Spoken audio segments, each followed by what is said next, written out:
Hi hello welcome to post 360. ఇప్పుడు నేను ఒక నిజంగా చాలా సెన్సిటివ్ మ్యాటర్ గురించి మాట్లాడుతున్నామన్న విషయం నాకు తెలుసు. ఎందుకంటే పిల్లల్ని ఎంతో ఆశతో బాగా చదువుకుంటారంటూ మంచి మంచి స్కూళ్ళల్లో తల్లిదండ్రులు వేస్తూ ఉంటారు. అక్కడ ఆ ఉపాధ్యాయుల్ని దేవుళ్ళ మనం పూజిస్తూ ఉంటాం. గురు బ్రహ్మో గురు విష్ణు గురు దేవో మహేశ్వరః, గురు సాక్షాత్ పరబ్రహ్మ తస్మై శ్రీ గురువే నమః అంటూ గురువుని గొప్పగా మనం పొగుడుతూ ఉంటాం. చాలా మంది తల్లిదండ్రులకు తెలియని విషయాలు ఏంటంటే, నిజమైన కీచకులు ఎవరున్నారంటే ఈ స్కూల్ డేస్ లో ఉన్నటువంటి గురువులే.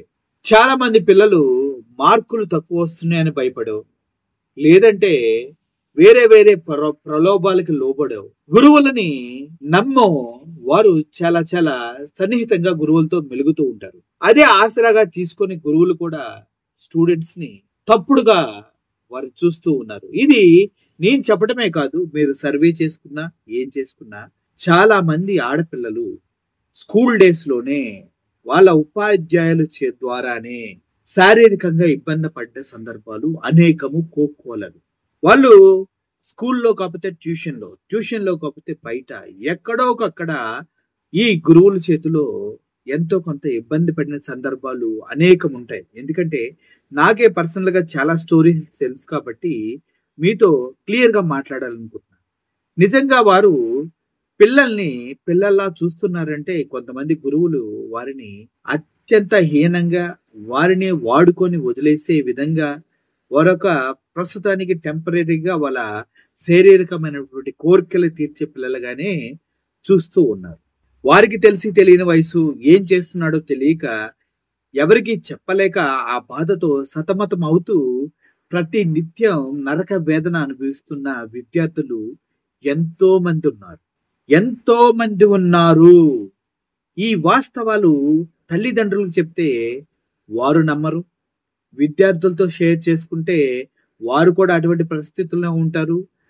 ఏమన్నా మాట్లాడితే మార్కులు తక్కువేసి ఫెయిల్ చేస్తారని ఒక భయం, లేదంటే పిల్లలందరి ముందు నిలబెట్టి అవమానిస్తారని భయం, అది కూడా కాదంటే పనిష్మెంట్ ఇచ్చి బయట నుంచోబెడతారనే భయం. ఇలా అనేక విధాలుగా విద్యార్థులు బాధపడుతూ ఉంటారు.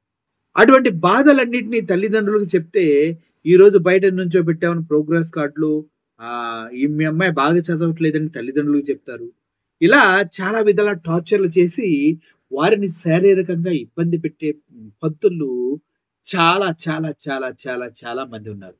అంతేకాదు ఎక్కడ పడితే అక్కడ తాకుతూ, చేతుల్ని నలుముతూ, వీపుల్ని నలుపుతూ, బుగ్గల్ని నలుపుతూ, తొడల్ని నలుపుతూ వారు ఏదో పనిష్మెంట్ ఇస్తున్నానన్న భ్రమలో సునకానందం పొందే ఎక్కల్లాంటి టీచర్లు కూడా చాలా మంది ఉన్నారు. ఇప్పుడు మనం చూసుకుంటున్నట్లయితే చాలా చాలా వార్తలు బయటకు వస్తున్నాయి. ఎందుకంటే పిల్లలు భయపడుతూ చాలా మంది ప్రెగ్నెంట్ అయిన తర్వాత తల్లిదండ్రులు అడిగితే అప్పుడు చెప్తూ ఉన్నారు, అమ్మా అని ఇలా చేశారమ్మా, ఇలా అన్నాడమ్మా, ఇలా భయపెట్టాడమ్మా అని.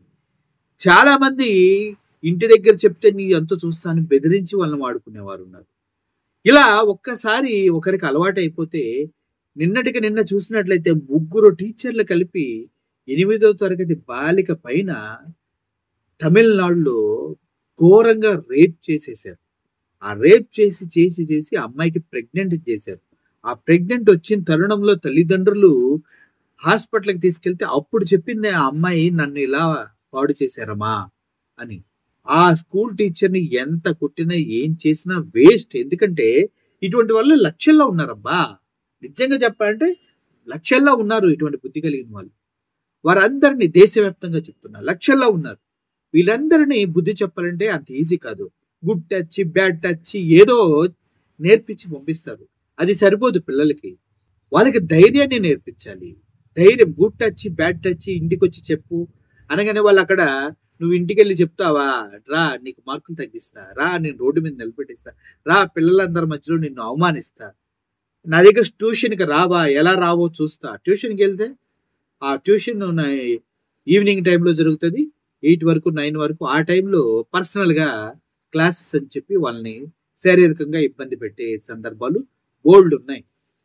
ఈరోజు కూడా విద్యార్థిపై లైంగిక దాడికి యత్నం, ఎవడో ఎదవా ఇలా చేసేటప్పుడు తల్లిదండ్రులు వాళ్ళని ప్రతి నిత్యం కాపాడుకుంటూ ఏం జరుగుతుందని ఆలోచించకుండా ఎందుకుంటారు తల్లిదండ్రులు? నాకు అర్థం కాదు. మీ బాధ్యత ఏంటి? అసలు మీ బాధ్యత ఏంటి? మంచి కార్పొరేట్ కాలేజీలో ఏసి పడేసాము, వాళ్ళు చచ్చినట్టు చదవాలా? వాళ్ళకి అక్కడ ఉండే బాధలు, సాధక బాధకాలు ఏమైనా తెలుసా మీకు? తెలుసా? గవర్నమెంట్ హాస్టల్స్ ఎలా ఉంటాయో తెలుసా? చివరికి వాళ్ళకి ఇవ్వాల్సిన శానిటరీ ప్యాడ్స్ ను కూడా ఇవ్వకుండా బట్టలిచ్చి వాటిని వాడుకోండి అని చెప్పి ఆ శానిటరీ ప్యాడ్స్ ను కూడా దాచుకుని అమ్ముకునే దరిద్రమైన వ్యవస్థలో మనం బతుకుతున్నాం. ఆ విషయం తెలుసా మీకు? అంత దరిద్రమైన వ్యవస్థలో మనం ఉన్నాము. హాస్టల్లో ఏ అమ్మాయి అన్నా గవర్నమెంట్ హాస్టల్లో ఉంటే రాత్రి ఎవడొస్తాడో, వార్డెన్ వస్తాడో, వాచ్మెన్ వస్తాడో, లేదంటే ఎక్కడి నుంచి ఎవడు గోడ దూకి వస్తాడో తెలియక బిక్కు బిక్కుమంటూ బ్రతుకుతారు. తెలుసా మీకు ఆ విషయం? తెలుసా? తెలియదు. ఏదో చేతులు దులుపుకోవటం, కనీసం వదిలేయటం, కనేయటం వదిలేయటం. ఇదే లైఫ్. అరే కనీసం వాళ్ళకి ఉన్న ప్రాబ్లం ఏంటి? వాళ్ళు ఎందుకు చదవలేకపోతున్నారు? ఇలా లైంగికంగా వేధించబడి, హింసించబడి, అరాచకంగా వాళ్ళపైన దాడులు చేయబడిన అమ్మాయిలు, అబ్బాయిలు ఎవరు కూడా చదవరు సరిగా. వారు మానసికంగా బాధపడుతూ ఉంటారు. ప్రతిసారి వారికి జరిగిన అన్యాయాన్ని తలుచుకొని వేడుస్తూ ఉంటారు. ప్రైవేట్ పార్ట్లను ఒక్కసారి టచ్ చేస్తే చాలదా అమ్మాయి జీవితాంతం బాధపడటానికి? వాడిక్కడ టచ్ చేశాడని చెప్పుకోవడానికి? ఒక అమ్మాయిని ఒక మాస్టరు, ఒక ప్రిన్సిపల్ రూములోకి పర్సనల్ గా తీసుకెళ్లి బెదిరిస్తే చాలదా తన జీవితాంతం ఆ బెదిరింపును గుర్తుపెట్టుకొని ఏడుస్తూ బ్రతకడానికి? ఇలా లైంగిక వేధింపులు జరుగుతూ ఉన్నాయి. ఇలా చాలా మంది విద్యార్థులపైన ఆంక్షలు పెట్టి వారిని బలవంతంగా మాయ చేసి లోబరుచుకుంటున్న టీచర్స్ ని మీరు ఎందుకు నమ్ముతూ ఉన్నారు? మీ పిల్లలకి ఎందుకు సంరక్షణ ఇవ్వలేకపోతూ ఉన్నారు? వారి బాధని మీరు ఎందుకు అర్థం చేసుకోలేకపోతున్నారు? ఈ దరిద్రాన్ని స్కూల్స్ గురించే చెప్పట్లేదు. చిన్న వయసు 8th క్లాస్ అంటే 12 to 13 years లోపు ఇటువంటి దరిద్రాలను అనుభవిస్తావో అవి జీవితాంతం వాళ్ళ జీవితాన్ని వెంటాడుతూనే ఉంటాయి. ఇంకా పెద్దోళ్ళు అంటారా, ఇంకా వాళ్ళు జడ్జిమెంట్ తీసుకునే టైం వస్తుంది. ఒక వయసు వచ్చిన తర్వాత వన్స్ 18, 19 దాటిన తర్వాత వాళ్ళు స్వతహాగా కొన్ని యాక్సెప్ట్ చేస్తూ ఉంటారు. స్వతహాగా కొంతమందికి వాంటెడ్ గా వెళ్తూ ఉంటారు. వాళ్ళకి కొన్ని గుడ్ టచ్, బ్యాడ్ టచ్ తెలిసినప్పటికీ ఎంజాయ్ చేసే ఉద్దేశంతో కొంతమంది చేయించుకుంటూ ఉంటారు. అది మ్యాటరే కాదు. దాని గురించి ఏ కోర్టులో ఎక్కడ ఎవరు మాట్లాడరు, దానికి సంబంధమే లేదు. కానీ ఇప్పుడు జరుగుతున్నది ఏంటి? ఇంట్లో సొంత మామయ్యలు, అన్నయ్యలు, బావలు వీళ్ళంతా వచ్చినప్పుడు వాటిని ఒంటరిగా వదిలేసి మీరు వెళ్తున్నప్పుడు ఒక ఆడపిల్ల పరిస్థితి ఏంటనేది ఆలోచించండి.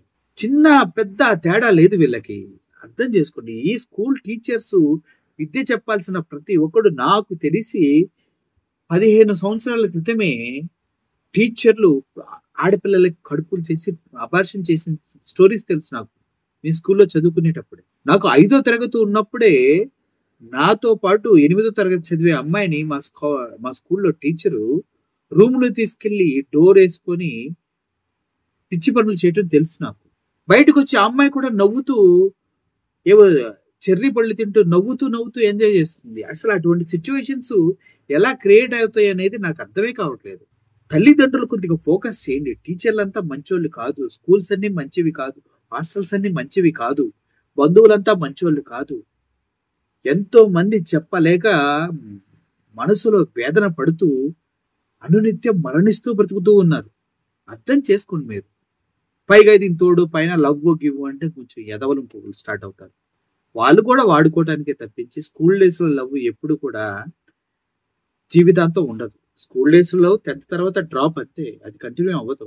ఎందుకంటే చాలా స్టోరీస్ మనం చేస్తున్నాం. వన్స్ అది కంటిన్యూ అయిందంటే మాత్రం జీవితాంతం కంటిన్యూ అవుతుంది. ఓవరాల్ గా నేను చెప్పాల్సింది ఒకటి, ఆడపిల్లల్ని రక్షించుకోవటంలో తల్లిదండ్రుల పాత్ర చాలా ఇంపార్టెంట్. మీరు దాన్ని మరిచి పిల్లల్ని ట్యూషన్కి, అదేవిధంగా స్కూల్స్కి పంపించేటప్పుడు డ్రెస్సింగ్ కరెక్ట్గా ఉండేలా చూసుకోండి. అంతేకాదు వాళ్ళు వచ్చిన తర్వాత వారితో పర్సనల్ గా కొంత టయాన్ని స్పెండ్ చేయండి. వాళ్ళు ఏ విషయంలో అన్నా దాట వేస్తూ ఉన్నప్పుడు వారిని క్షమించి వదిలేయండి. టైం వచ్చినప్పుడు వాళ్ళు మీకు చెప్తారు. అంతేకాదు మార్కులు తక్కువ వస్తున్నాయని ఇష్టానుసారంగా వాళ్ళని తిట్టకండి. ఎందుకంటే దానికి చాలా కారణాలు ఉండొచ్చు. చిన్నగా ఆ సబ్జెక్ట్ మీద మీరు కాన్సన్ట్రేషన్ చేసి ఇందులో తక్కువ వస్తున్నాయి చదువునన్నా చెప్పండి. అలా తోడుగా ఉండండి. టీచర్లు మాత్రం అస్సలు నమ్మొద్దు. ముఖ్యంగా టీచర్ని అస్సలు నమ్మొద్దు. మీ ఇంట్లోకి వచ్చే బంధువుల్ని అస్సలు నమ్మొద్దు. చాలా కేర్‌ఫుల్‌గా ఆడపిల్లల్ని ఉంచుకోండి. ఈ రోజుల్లో ఎటువంటి కార్యక్రమాలు జరుగుతున్నాయి ఎవ్వడికి తెలీదు. ఒక పాపని తండ్రి, మామ, కొడుకు ముగ్గురు కలిసి తన్ని శారీరకంగా వాడుకున్నారంట. సొంత కూతురుతో. ఇటువంటి స్టోరీలు విన్నప్పుడైనా మీరు రియలైజ్ అవ్వండి కొంచెం. రియలైజ్ అవ్వండి. ఆడపిల్లలంటే ఆట బొమ్మలు కాదుగా. వారేమన్నా టాయ్స్ కాదుగా. ఎవడు పడితే వాడు ఎక్కడ పడితే అక్కడ ఒత్తి, పిసికి పాడు చేయటానికి, ఆడుకోవటానికి. ప్రాణం ఉన్న మనుషులేగా. వాడిని కొంచెం అర్థం చేసుకొని వాళ్ళ జీవితాలకి మార్గదర్శకాలు వేయండే గాని, ఆదిలోనే తుంచేయటానికి మాత్రం తల్లిదండ్రులు కారణం కాకండి. దయచేసి ప్రతి ఆడపిల్లనే కాదు అబ్బాయిల్ని కూడా స్కూల్‌కి పంపించినప్పుడు గాని, ముఖ్యంగా స్కూల్ ఏజ్ 10th వరకు కంటికి రెప్పలా కాపాడుకోండి. ఇంటర్మీడియేట్ వరకు మీరు వాళ్ళని గుండెల్లో పెట్టుకొని కాపాడండి. ఆ తర్వాత వాళ్ళే ప్రపంచానికి సమాధానం చెప్పే స్థాయికి ఎదుగుతారు. సో, ఇటువంటి కీచక టీచర్‌లని ఏ చెప్పుతో కొట్టినా, ఎన్ని కేసులు పెట్టినా తప్పు లేదు. నిన్న తమిళనాడులో జరిగినటువంటి దారుణాన్ని చూసి తట్టుకోలేక ఈ వీడియో చేస్తున్నా. ఈ తమిళనాడులో అనే కాదు, ఇలా బయటికి రాని కేసులు వందల వేలల్లో ఉంటాయి. అర్థం చేసుకోండి. తల్లిదండ్రులారా, వందల వేలలో మీ పిల్లల్ని కూడా ఇలాగే సెక్షువల్ హెరాస్మెంట్ చేసిన వాళ్ళు బోల్డ్ మంది ఉంటారు. జాగ్రత్తగా వారిని గుండెలకు హత్తుకొని పెంచుకోండి. ప్రతి విషయాన్ని పంచుకోండి. దట్టు ఇప్పుడు ఏదైతే చెన్నైలో ముగ్గురు ఉపాధ్యాయులు కలిసి ఒక అమ్మాయిని పాడు చేశారో, ప్రెగ్నెన్సీ అయ్యేలా చేశారో, వాళ్ళందరూ తన మైనర్ అన్న విషయాన్ని మర్చిపోయారు. ఇప్పుడు పోక్సో చట్టం కింద వాళ్ళ పైన కేసు పెట్టడం జరిగింది. వాళ్ళ జీవితాలు జైలుకే అంకితం కాబోతూ ఉన్నాయి. ధైర్యం చేయండి. ఏదైనా జరిగితే ఆడపిల్లలు కూడా ఇంటికొచ్చి హాయిగా తల్లిదండ్రులతో చెప్పండి. నా కొడుకు తండ్రి అయినా, ఏ పిచ్చముండది తల్లి అయినా ఈ విషయాన్ని నమ్మలేదనుకోండి, చెప్పు తీసుకొని కొట్టి మరి చెప్పండి. తప్పే లేదు. మాస్టర్లు అట్ట ఎందుకు చేస్తారులే, నువ్వేం చేస్తే మాస్టర్లు అట్ట చేశారులే, నువ్వు సరిగా చదవలేదు, మార్కులు రాలేదని దండించినందుకు ఆ మాస్టర్ పైన ఇలా నిందలేస్తున్నావా?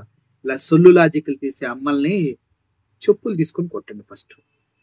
ఈ చెప్పినప్పుడు నమ్మని నాన్ని నువ్వు మొగడువేనారా కొజ్జా అని అడగండి.